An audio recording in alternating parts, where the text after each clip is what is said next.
Artinya nanti setiap individu memiliki keyakinan masing-masing. Memiliki keyakinan masing-masing. Keyakinan itu nanti bisa kalian tulis di kertas ini. Ini nanti kertas tulisin nama kalian, kelas kalian, keyakinan kalian. Nanti dari keyakinan si A, si B, si C dan sebagainya. Karena juga 36 kan. Dari 36 itu nanti bisa kita sepakati keyakinan yang harus dilaksanakan di kelas ini. Dan wajib diikuti. Bu, misal tidak diikuti bagaimana? Kalau tidak diikuti akan mendapatkan sanksi. Contohnya, misalkan saja keyakinan kelas 1 membuang sampah pada tempatnya. Kalau dia tidak membuang sampah pada tempatnya, bisa dia membersihkan misalkan lingkungan teras kelas. Maka itu adalah keyakinan kelas. Beda dengan kata tertib sekolah ya. Kalau kata tertib sekolah itu jangan membuang sampah sembarangan, bahasa jangan. Tapi kalau keyakinan kelas ini adalah kesepakatan bersama yang diambil dari keyakinan masing-masing yang tujuannya baik untuk karakter anak hari ini dan yang akan datang. Paham ya? Nah, kalau paham, ini saya bagikan kalian siap-siap berpoin. Ingat ya, tulis nama kelas dan keyakinan kalian. Keyakinan positif yang bisa diterapkan ke kelas.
Satu menulis di sana, satu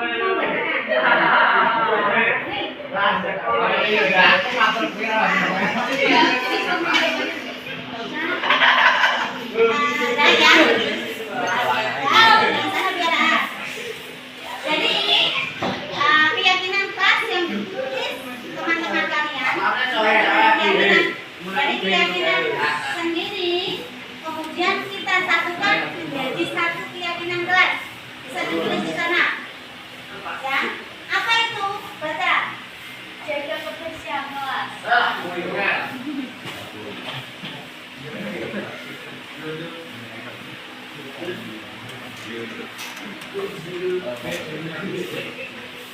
Membuang sampah pada tempatnya dan disiplin.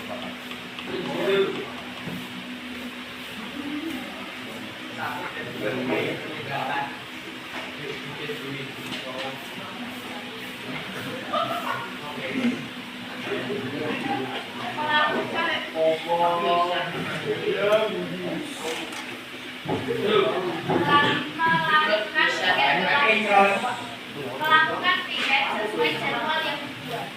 Melakukan piket sesuai jadwal.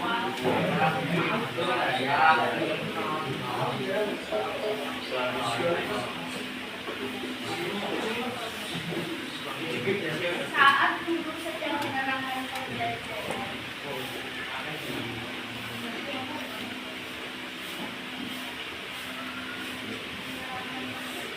Semua murid harus mendengarkan.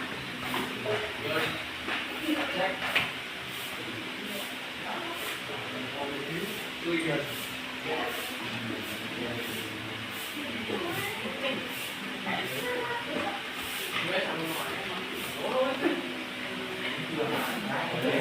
sekolah juga tepat waktu.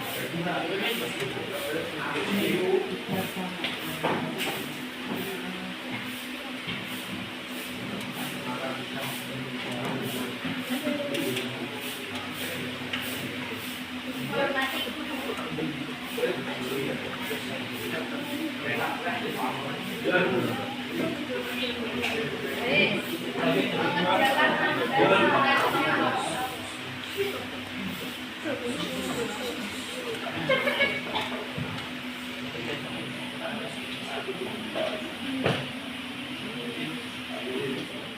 Sebagian besar dari hasil kesepakatan kelas yang sudah disebutkan dengan kelas per individu. Mayoritas hasilnya seperti ini. Jagalah kebersihan masih berkaitan dengan satu dan dua ini sama ya. Iya Bu. Nah, membuang sampah pada tempatnya. Piket di sini juga masih sama. Guru dan di sini menghormati. Jadi kalau ada guru yang menerangkan, kalian diam. Belum ada waktu untuk sesi bertanya. Maka itu menghormati orang lain. Berangkat sekolah dengan tepat waktu, disiplin, masuk ke disiplin. Ini sama dengan yang nomor 4. Mengerjakan tugas dengan tepat waktu, disiplin. Terus kalau mengerjakan tugas dengan jujur, beda ya. Jujur, mandiri, disiplin, tanggung jawab itu masuk dengan keyakinan jelas. Tidak ada tindakan perundungan, tidak ada namanya bullying. Terus sholat dengan berjamaah, ini tentang keagamaan. Kalian kerjakan kesepakatan ini dengan baik, ya. Ini kalau ada kalian yang tidak mengerjakannya, nanti sanksinya misalkan saja sanksi untuk kebaikan. Tidak ada sanksi secara fisik. Itu adalah kegiatan saya dalam sosialisasi tentang kesepakatan kelas ini ya. Paham ya? Kalau ada pertanyaan? Tidak. Ada, saya sudahi. Terima kasih. Assalamualaikum warahmatullahi wabarakatuh. Waalaikumsalam warahmatullahi wabarakatuh.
Assalamualaikum warahmatullahi wabarakatuh. Bismillah, alhamdulillah, salatu wassalamu ala rasulillah. Salam sejahtera dan kasih sama memanjatkan syukur kepada ini yang maha esa Allah Subhanahu wa taala. Dan saat ini kita masih memberikan nikmat hidup, nikmat iman, nikmat sehat dan tidak terhukum yang lain. Yang kedua, kita bersyukur karena materi kita berbincang dari kegiatan yang luar biasa dari awal hingga seminasi berbagai praktek baik yang ada kaitannya dengan mereka yang dulu sampaikan atau berjuang dari pada UKBP dan ini mulai mengimbaskan pada rekan-rekan semuanya. Diharapkan dari kepala kita apa yang telah dia lakukan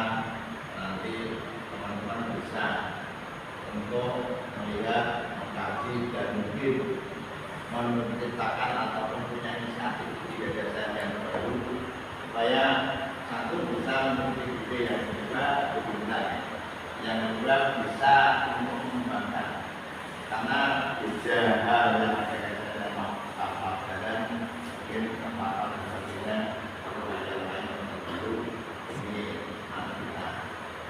Yang berikutnya saya ucapkan terima kasih untuk rekan-rekan guru dan teman-teman yang undangan. Nanti mohon kita hormati, berikan masukan, mendapat saran supaya nanti lebih baik. Nah itu kita pakai bersama sesuai dengan bukti yang panjang yang bukti seperti ini. Kita dapat selamat untuk menjaga juga itu hingga nanti apa yang panjangnya yang diikuti BPP bisa disampaikan untuk teman-teman dalam berbagai praktek baik maupun kegiatan yang baik. Saya kira itu yang saya sampaikan. Intinya adalah kita bisa menjadikannya sebagai inspirasi apa yang kita lakukan pada kegiatan pembelajaran di rumah. Terima kasih. Assalamualaikum warahmatullahi wabarakatuh. Waalaikumsalam warahmatullahi wabarakatuh.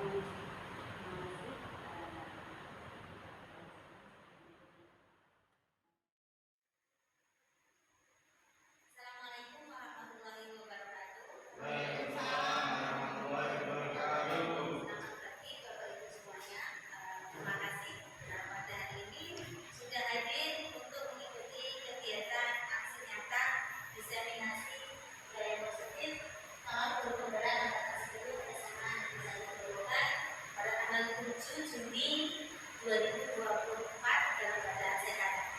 Hari ini saya berdiri di depan Bapak Ibu guru untuk memberikan sosialisasi ya pembahasan tentang modul 1.4 dengan tema budaya positif yang harus dilaksanakan dan diterapkan di sekolah, khususnya untuk kelas kecil bisa di kelas, nanti bisa ke kelas yang lainnya dan bisa di sekolah kita nanti.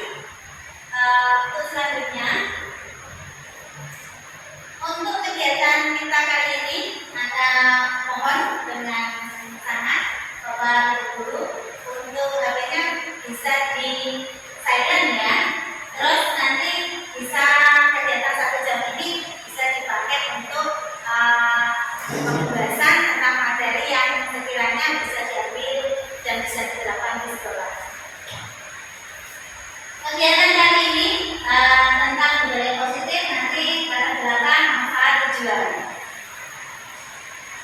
Latar belakang sosialisasi implementasi konsep budaya positif ini dilakukan dengan dan latar belakangi keinginan untuk melakukan perubahan baik di kelas kecil, di kelas maupun di sekolah. Jadi perubahan itu menjadi murid-murid di lingkungan sekolah dan perubahan pola pikir, mindset pola pikir, pemahaman tentang hukuman serta konservasi menjadi pendekatan resolusi di sini pemecahan masalah. Jadi kita bahwa sekolah diibaratkan sebagai tanah tempat bercocok tanam. Sama saja contohnya kita belajar dari Pak Tani. Kita belajar dari Pak Tani, bibit saja dipilih, diambil bibit yang bermutu. Dari bibit yang bermutu tersebut kemudian kalau bahasa Jawanya ya di situ ditaburkan. Setelah itu sudah mulai tumbuh kecil, dikasih pupuk pertama, pupuk kedua, maka sampai tanaman padi itu nanti berbuah, kemudian semua baru dipanen. Seperti itu kita selaku guru menuntun, mengajar, mendidik murid-murid kita supaya bisa menjadikan anak didik kita itu untuk kedepannya itu siap. Karena tantangan kita saat ini itu adalah sudah bedanya nggak seperti dulu. IT-nya juga harus lebih baik lagi. Karena nanti anak sekarang itu sudah mesin. Nanti manusia 10 bisa saja mesinnya 1, atau manusia 100 mesinnya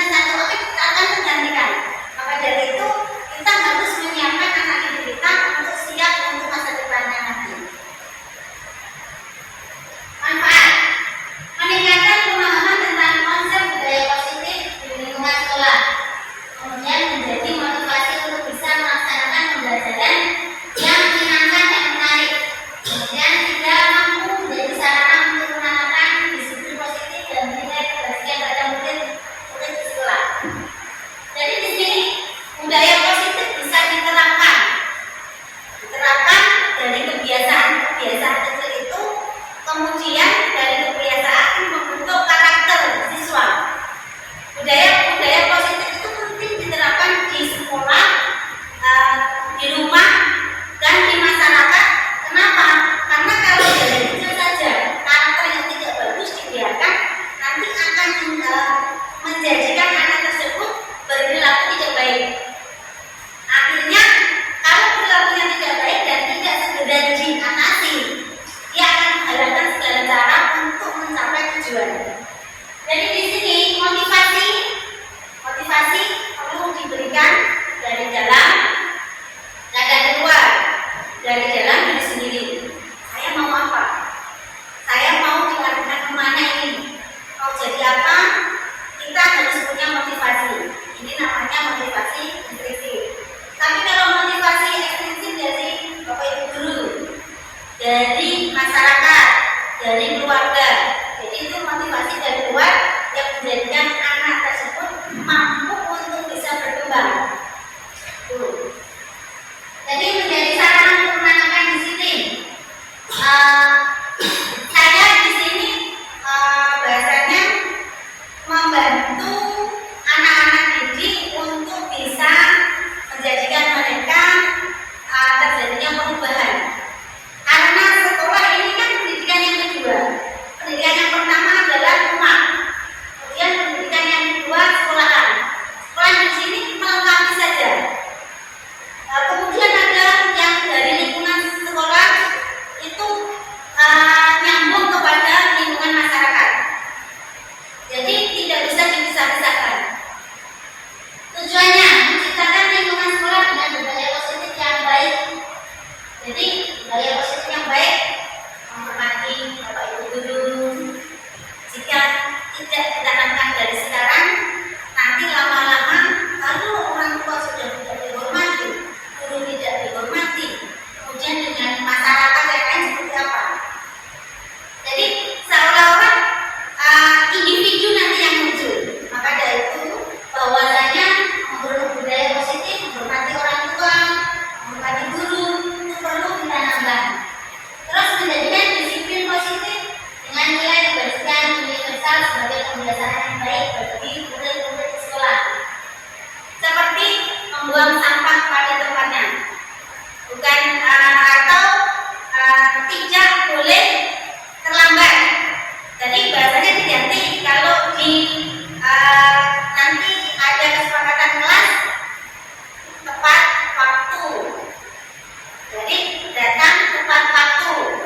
Kemudian tidak boleh membuang sampah, tidak boleh diganti di sini membuang sampah pada tempatnya.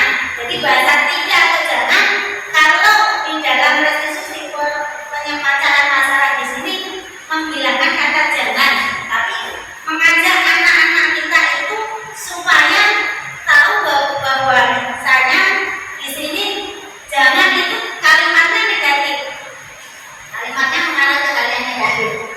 Kemudian mewujudkan visi dan misi sekolah. Visi dan misi sekolah yang saya baca di depan ada kreatif, inovatif, berakhlak mulia, kemudian kreatif, yang mandiri dan sebagainya. Itu ada di dalamnya, termasuk visi dan misi saya, bahwa itu perlu Bapak Ibu guru semuanya mari bersama-sama mewujudkan visi tersebut, visi sekolah untuk bisa memberikan pendidikan yang lebih baik. Pertanyaan penting, apakah Anda setuju dengan pernyataan ini? Hukuman dapat mendisiplinkan anak. Kira-kira Bapak Ibu guru kalau mengajar di kelas dengan bahasa pertanyaan memanggil hukuman dapat mendisiplinkan anak, setuju atau tidak? Dengan mengajar di kelas, misalkan saja ada anak yang tidak mengikuti pembelajaran atau tidak melaksanakan tugas dari dengan, jadinya memberikan hukuman atau ada guru yang tidak memberikan hukuman.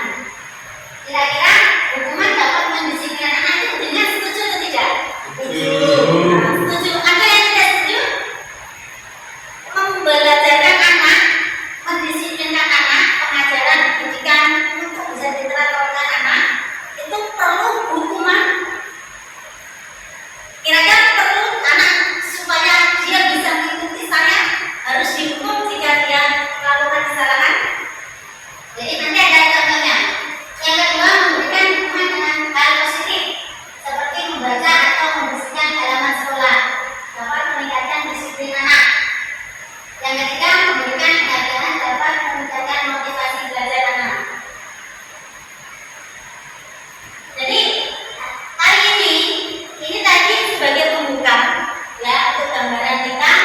bahwa pembahasan saya di kali ini adalah disiplin positif dan nilai keberhasilan universal.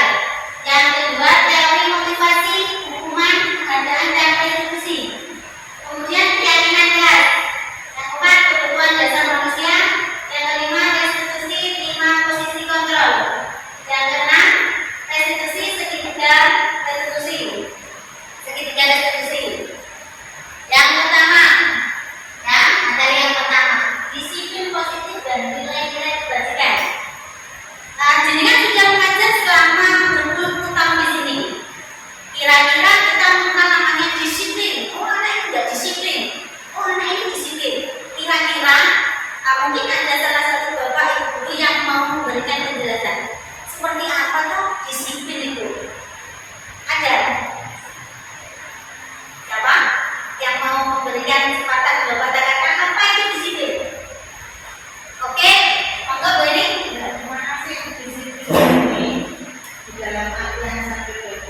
Siswa itu mengikuti aturan yang ada di dalam pembelajaran saya, misalnya, atau disiplin di dalam aturan sekolahan, di mana harus ditaati dan dilakukan pada siswa tersebut.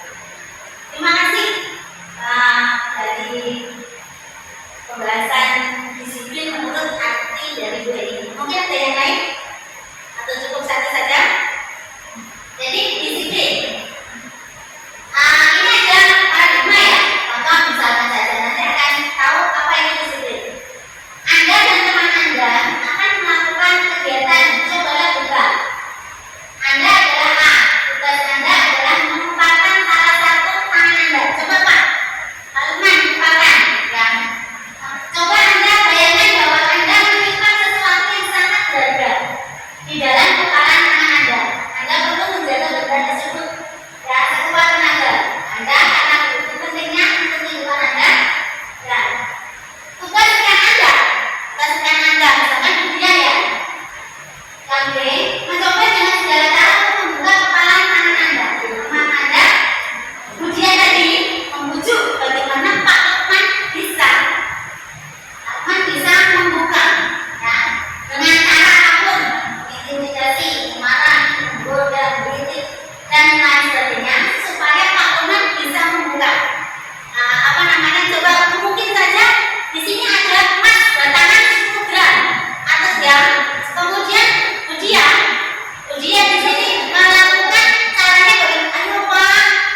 kita sendiri, Pak Tuhan sendiri.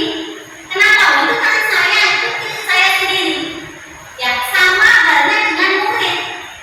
Kita memerintah siswa dengan tugas-tugas ini kerjakan. Pokoknya hari ini harus sudah selesai. Kamu harus pintar, kamu harus dapat nilai 100 dan sebagainya. Nah, untuk mendidik siswa untuk menjadi yang lebih baik, kalau muridnya sendiri di sini itu niatnya belum klik 100%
sekolah, tetapi orang dewasa melakukan sesuatu juga karena hal-hal tadi, imbalan atau penghargaan atau juga menghindari hukuman. Contoh saja Bapak Ibu guru di sini, misalkan saja mengajarkan kinerja, ya, mengajarkan kinerja. Sebenarnya gini, kalau nggak dikasih diklat, dengan mungkin tidak akan mengerjakan sampai bahkan akan melebihi batas waktu.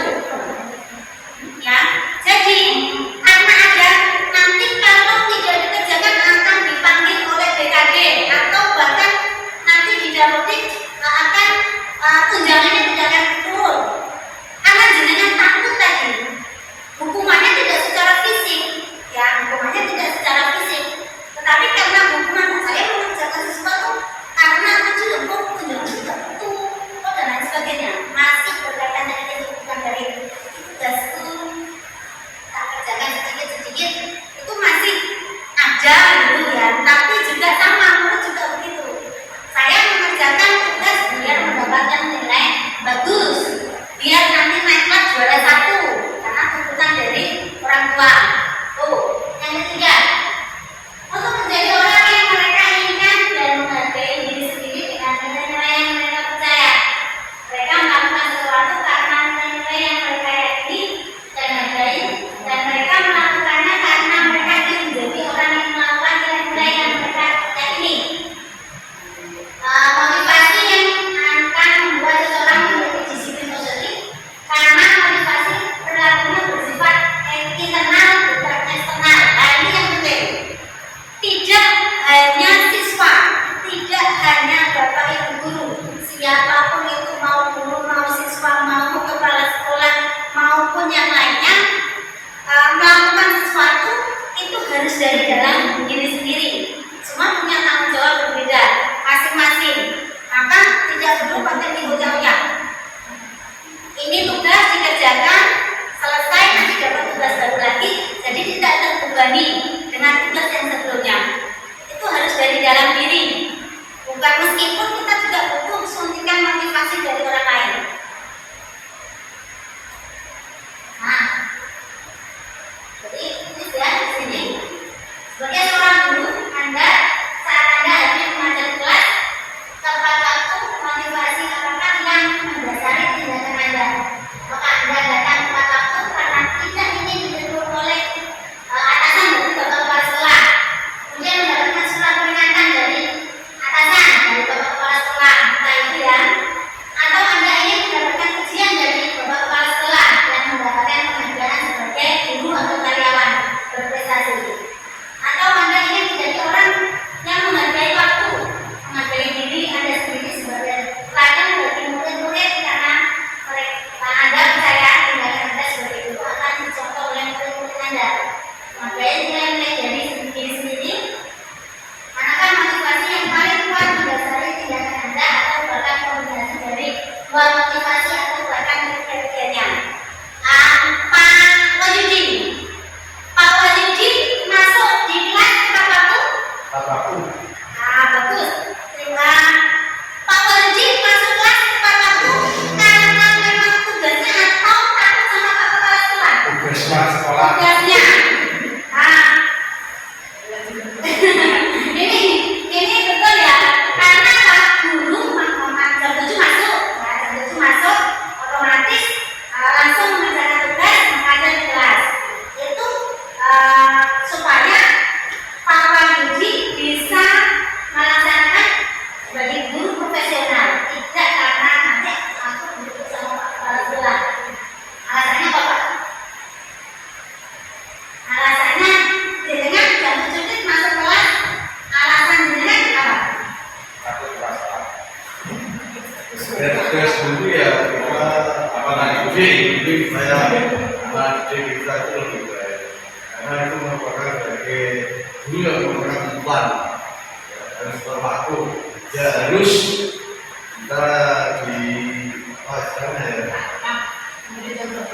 Memberikan contoh, memberi contoh sikap disiplin kepada ya, baik pada diri kita sebagai pendidik maupun kepada peserta. Terima kasih Pak Wahyudi ya. Betul yang dikatakan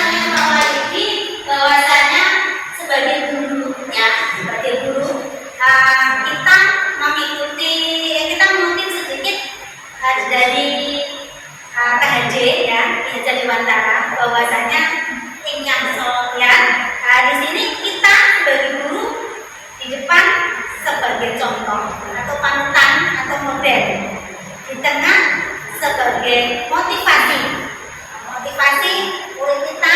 Kalau kita berada di sekitaran rekan guru, kita memotivasi rekan guru yang lainnya. Yang ketiga, di sini kita memberikan dorongan supaya murid kita bisa belajar mendapatkan pembelajaran yang lebih baik lagi untuk mereka ke depannya. Ingat sosum prodo, infantio manunggaso, turbuli, handa, yani. Ketiga kata ini dari Ki Hajar Dewantara. Di Jepang memberikan contoh, di tengah memberikan motivasi, di belakang mendorong untuk melakukan kebaikan dalam pendidikan. Jadi itu yang patut sebagai bapak ibu guru terapkan di kelas. Ya. Lanjut, hukuman pengadaan dan restitusi. Nah, pertanyaan otomatis nanti bisa dijawab sama bapak ibu. Ivan kurang menguasai pembelajaran matematika, sehingga pada saat pembelajaran tersebut berlangsung dia lebih banyak berdiam diri atau menggambar di buku pelajarannya.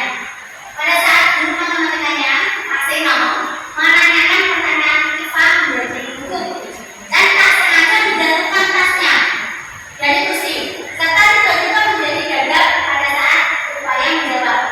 Seluruh kelas pun tertawa melihat perilaku Ivan yang bicara tergagap dan terkejut tersebut. Pak Seno pada saat itu membiarkan teman-teman Ivan menertawakan Ivan yang tergagap dan malu di luar biasa, dan malahan minta Ivan untuk maju ke depan dan berdiri di tengah kelas sambil menunjuk ibunya karena tidak bisa menjawab pertanyaan Pak Seno. Kelas makin gaduh dan anak-anak pun tertawa melihat Ivan di depan kelas memegang ujung hidungnya. Apakah Anda Bapak Ibu guru setuju dengan apa yang dilakukan Pak Seno? Menurut Anda, tindakan Pak Seno terhadap Ivan adalah sebuah hukuman atau konsekuensi? Mengapa? Ayo siapa yang mau menjawab? Dari ilustrasi pertanyaan pemantik, karena kasus seperti ini pernah atau mungkin belum ada guru yang belum pernah terjadi hal seperti ini. Kira-kira kalau ada kasus seperti ini, begitu. Monggo. Terima kasih. Ye. Mungkin untuk pendapat saya, karena di situ ada penduduk itu secara otomatis kalau kita lihat di sini kan tidak sesuai dengan kita. Tapi tujuan dari guru tersebut mereka memberikan suatu dorongan pada anak, maka mereka yang pelajaran mereka mau atau menjalankan tugas mereka. Tapi di sini kalau kita lihat dari penduduk tadi itu suatu bentuk perilaku yang mungkin ya dengan kondisi yang tidak pas. Barangkali yang bisa dilakukan oleh Bapak Ibu guru, mereka mendekati kenapa mereka tidak melakukan kerjaan ini, dan ditanya bagaimana itu, sehingga anak tadi bisa terketuk dan mereka bisa berubah dengan apa yang mereka menjawab tadi. Barangkali itu yang bisa saya sampaikan. Terima kasih Pak Bagio. Itu satu jawaban dari Pak Bagio. Mungkin ada jawaban dari Om ini. Menurut saya, Ivan itu kan kurang menguasai pelajaran matematika. Kemudian Pak Seno sebagai guru harusnya tidak berbuat seperti itu, karena tidak semua siswa itu mampu menguasai pelajaran apapun. Di sini adalah matematika. Harusnya Pak Seno memberikan sesuatu yang motivasi, tidak seperti itu. Di sini malah membuat siswa itu menjadi down, di mana satu kelas itu malah menertawakan dari si Ivan tersebut. Dengan demikian anak tersebut malah akan break dan tidak bisa melakukan apa yang diberitakan dari Pak Seno sebagai guru. Harusnya Pak Seno itu membuat kebijaksanaan sendiri untuk siswa yang kurang mampu dalam menguasai pelajaran matematika tersebut. Dengan cara lain, dengan cara misalnya diganti atau diberi motivasi, kamu harus keras ya,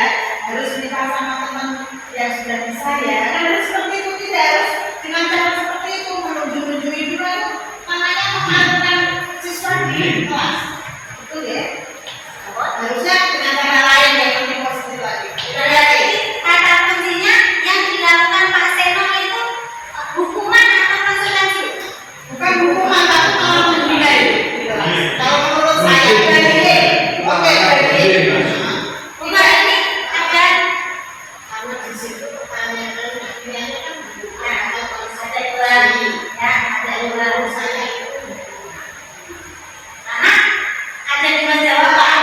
Ya, hukuman atau konsekuensi. Tadi jawaban Pak Bagio sudah bagus, Wali bagus, Pak Budi juga bagus. Jadi begini, yang kita lakukan terhadap siswa, jika itu berkaitan dengan fisik, maka itu hukuman. Contoh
dari pihak sekolah bisa memberikan kesempatan untuk anak, kamu boleh tes, tapi setelah tes kamu silakan pindah. Itu bisa masuk kepada konsekuensi. Ya, karena sejak dari awal memang sudah disosialisasikan untuk hadir tiap hari, ulangan mengikuti dan sebagainya. Aku tidak pernah hadir. Panggil mungkin pertama, kedua, ketiga sampai mentok, tidak ada responnya, masih diberikan kesempatan untuk ikut tes, kemudian dinaikkan. Kamu harus pindah. Itu adalah konsekuensi yang harus diterima dengan sadar. Itu ya. Lanjut. Restitusi adalah proses menciptakan kondisi bagi murid untuk memperbaiki kesalahan mereka sehingga mereka bisa kembali pada kelompok mereka dengan karakter yang lebih kuat. Ini menurut dosen ya, tahun 2004. Jadi restitusi juga merupakan proses kolaboratif yang mengajarkan murid untuk mencari solusi untuk masalah mereka dan membantu murid berpikir tentang orang seperti apa yang mereka inginkan dan bagaimana mereka harus memperlakukan orang lain. Ya, sebagai guru, restitusi adalah jalan terakhir. Dalam arti di sini kita menghindari namanya hukuman tadi, tekanan, paksaan, tapi dengan restitusi maka masalah apapun diharapkan bisa terselesaikan dengan baik dan tidak ada yang disalahkan, dirugikan baik siswa yang melakukan ataupun gurunya. Nah, di sini restitusi, di sini ada restitusi bukan untuk menembus kesalahan, ya, restitusi memperbaiki hubungan. Restitusi adalah tawaran. Restitusi fokus pada karakter, bukan tindakan. Restitusi menuntut untuk melihat ke dalam hati. Restitusi menguatkan. Restitusi mencari kebutuhan dasar yang mendasari tindakan. Kemudian restitusi diri. Restitusi fokus pada solusi dan restitusi mengembalikan murid yang berbuat salah pada kelompoknya.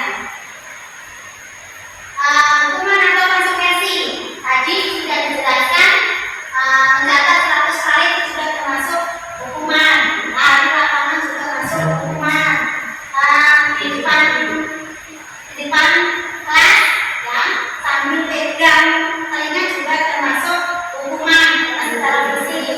Jadi lanjut ya. Jadi di sini kita berulang kali menjanjikan kajian kepada anak-anak agar berperilaku bertanggung jawab, atau kepada seorang murid agar mempelajari sesuatu yang baru, atau kepada seorang karyawan agar melakukan pekerjaan yang berkualitas. Kita sedang berasumsi mereka tidak dapat melakukannya atau mereka tidak akan memiliki untuk melakukannya. Jadi Bapak Ibu guru, hindari memberikan iming-iming kepada murid.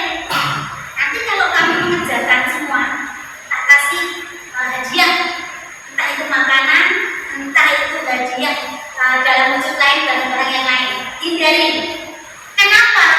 Karena iming-iming ini tadi menjadikan anak itu tidak kreatif, tidak produktif, malas, tidak mau berpikir. Ya, jadi seperti yang telah kita laksanakan, yang sudah disampaikan Bapak Kepala Sekolah, meskipun siswa yang ikut KKO ya sampai dengan luar negeri atau tingkat kabupaten atau tingkat provinsi yang menang itu kan tidak dikasih hadiah. Jadi memang mereka berjuang membentuk jadi diri mereka sendiri bahwa inilah saya mampu melaksanakannya, saya mampu seperti itu. Maka itu yang sedang diterapkan oleh sekolah kita. Jangan sampai nanti menjadikan mereka kita hanya juara satu dapat sekian juta. Misalkan di sana, di tempat sana ada hadiahnya, itu bonus untuk siswa tersebut. Tapi kalau dari sekolah kita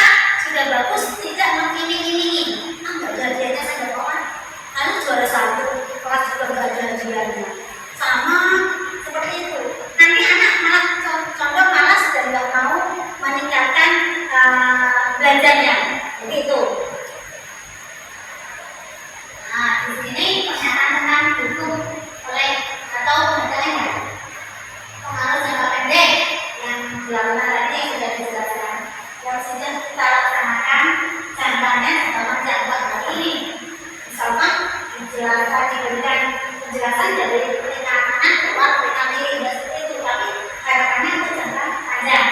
Penghargaan itu efektif. Kemudian penghargaan merusak hubungan, penghargaan mengurangi kecepatan. Memang dibutuhkan penghargaan, tapi penghargaan itu sendiri harus dari dalam diri kita. Kalau kita mengharapkan dari luar terus ya kan, itu belum tentu kita akan menjadi lebih baik lagi, bahkan akan menjadikan dulu kalau tidak dijalani dari dalam. Keyakinan kelas. Pembentukan keyakinan kelas. Kemarin saya di kelas keyakinan kelas yang sudah saya sosialisasikan di kelas, di dalam kelas, anak-anak tak minta untuk coba kita buat keyakinan kelas. Tapi keyakinan kelas itu setiap anak tak kasih lembar kertas sendiri. Kamu tulis apa yang bisa dijadikan keyakinan kelas menurut pribadi dulu. Setelah menurut pribadi kumpulkan satu kelas, kemudian ditulis yang sama nanti akan kita sepakati. Dan kesepakatan itu nanti harus dilaksanakan bersama-sama di kelas. Contohnya menghormati guru, ya. Senyum, salam, sapa, buang sampah pada tempatnya, tidak boleh mandiri, tanggung jawab, tidak mencontek, artinya mengerjakan soal dengan sesuai dengan kemampuan sendiri, ya, jujur masuk ke situ, tepat waktu hadir di kelas, ya. Kemarin itu banyak, tapi kebanyakan kemarin itu ya disiplin, tepat waktu, terus menghormati guru, jangan membuang sampah pada tempatnya, kebanyakan seperti itu. Nah, kebutuhan dasar manusia. Kebutuhan dasar manusia ada kebutuhan bertahan hidup. Kita butuh makan, minum, ya, sandang, makan, apa, seperti itu. Kebutuhan yang tidak bisa diabaikan, namanya kebutuhan hidup. Kemudian di sini penguasaan atau kebutuhan pengakuan atas kemampuan itu juga dibutuhkan, ya. Kemudian kebebasan, kebutuhan akan pilihan. Jika kita memiliki sesuatu, pengen sesuatu, tapi kalau ditekan tidak boleh, maka dia tidak bebas. Diberikan kebebasan, ada contohnya misalkan di kelas, ya. Di kelas guru memberikan kesempatan kepada anak untuk memilih jurusan sesuai dengan keinginannya. Pihak sekolah tidak boleh, pokoknya kamu jurusan fisika, pokoknya kamu jurusan ini, ada boleh seperti itu. Silakan kamu pilih, kamu pilih mana? Di biologi silakan masuk biologi, di fisika masuk fisika. Ya, itu kebebasan untuk anak melakukan pemilihan sesuai dengan bakatnya. Kasih sayang dan rasa diterima, kebutuhan untuk diterima. Kasih sayang di sini siswa terhadap gurunya itu secara normal, ya, secara normal. Bukan berarti kasih sayang harus dibukti, tidak perlu apa ini dan sebagainya, tidak seperti itu. Jadi dengan memberikan kita mendidik, mengajar, menuntut mereka untuk bisa lebih baik lagi sesuai dengan tugas kita, itu juga masuk kepada rasa kasih sayang sebagai tugas profesi sebagai guru, ya. Akan tetapi kita kembalikan lagi rasa kasih sayang ini kalau kita ke murid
jalannya untuk menyelesaikan masalah kamu tentunya ada tindakan-tindakan apa dan itu menjadikan kita melakukan kegiatan itu sebagai membuat merasa bersalah siswa.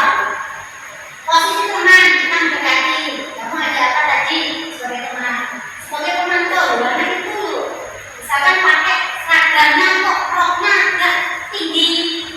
Jadi kita memantau anak si C, bajunya kok nggak terima, masukkan kok dikeluarkan, jadi sebagai pemantau.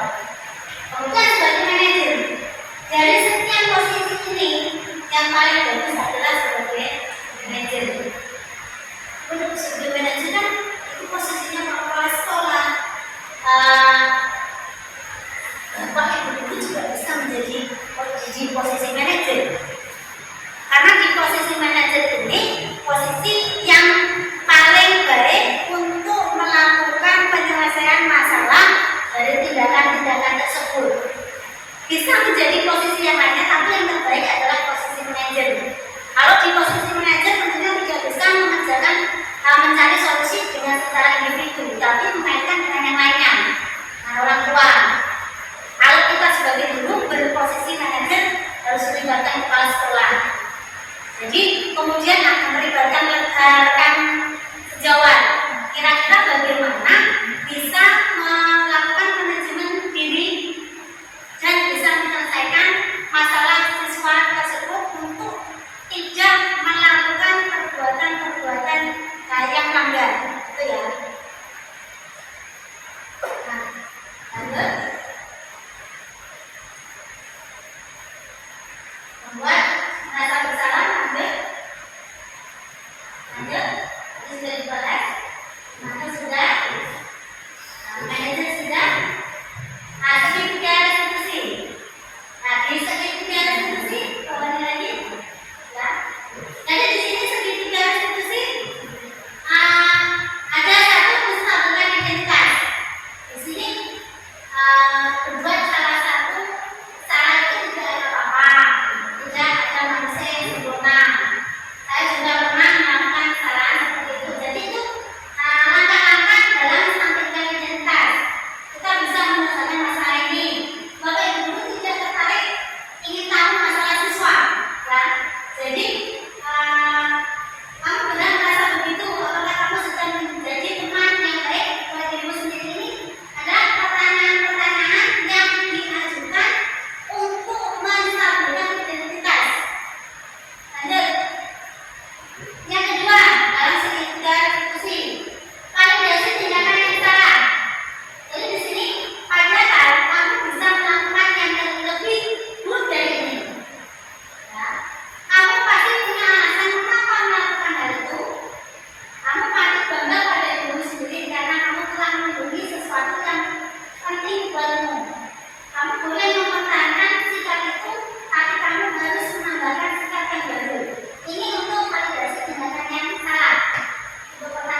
depan sebagai model, sebagai panutan, di tengah sebagai motivasi, kemudian yang di belakang mendorong.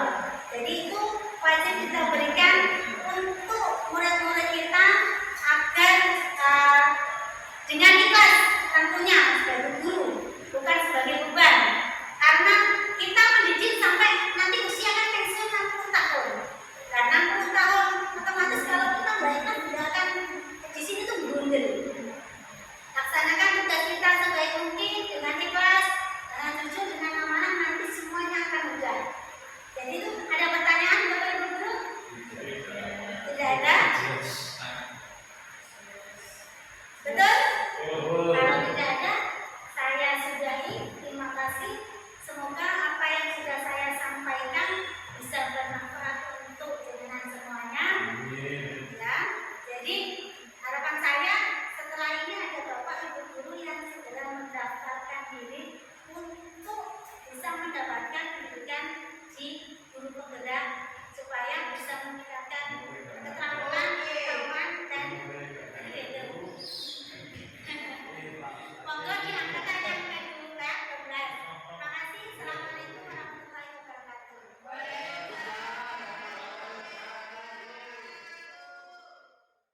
Assalamualaikum warahmatullahi wabarakatuh. Waalaikumsalam warahmatullahi wabarakatuh.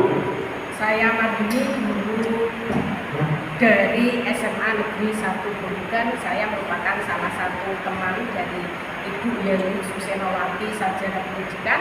Beliau adalah calon guru penggerak angkatan 10.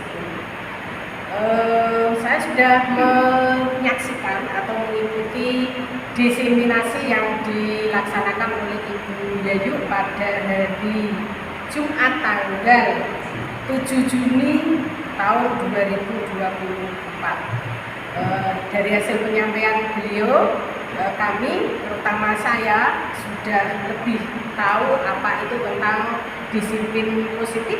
Disiplin positif yang harus dilaksanakan oleh guru dan siswa, bahkan semua warga di SMA Negeri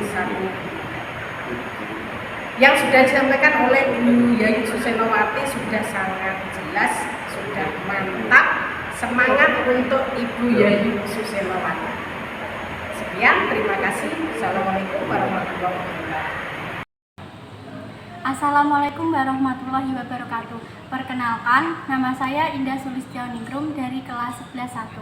Saya senang dalam penerapan disiplin positif yang diterapkan oleh Ibu Yayu di kelas, seperti jujur, mandiri, salam dan sapa, menjaga kebersihan, tanggung jawab, dan menghormati orang lain. Disiplin positif menjadikan saya lebih baik.